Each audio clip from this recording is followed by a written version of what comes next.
Network News. Away trapiko ang tinitingnang anggulo ngayon ng pulisya matapos barilin ng hindi pa nakikilalang suspect ang isang ahente ng cooking oil, partikular sa Purok 5, Barangay Vintara, Valencia City, Bukidnon. Ang biktima ay kinilalang si alias Jojo, 31 taong gulang at residente ng Baraupul, Misamis Oriental. Ayon sa report, base sa pamahayag ng driver na kasama ng biktima, may sinita di umano ang biktima na mag-asawa na sakay ng isang motorsiklo matapos dumaan ito sa fast lane na hindi para sa mga motor. Posibleng nagalit di umano ang mga nabanggit dahil bago ang pamamarila, tinanong pa ang biktima ng gunman hinggil sa pangyayari tsaka pinaputukan. Nagtamo ng tama ng baril sa katawan ng biktima na siya naging dahilan ng kanyang pagkamatay.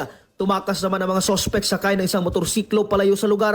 Sa ngayon, nasa punerarya na ang biktima habang patuloy ang investigasyon ng pulisya sa pamamaril. Kasama mo sa RMN DX MB Malaybalay at ng 95.3 IFM News Bukidnon, Matik, Radjuman Mark Mikabalo, Tata, RMN RMN Network News.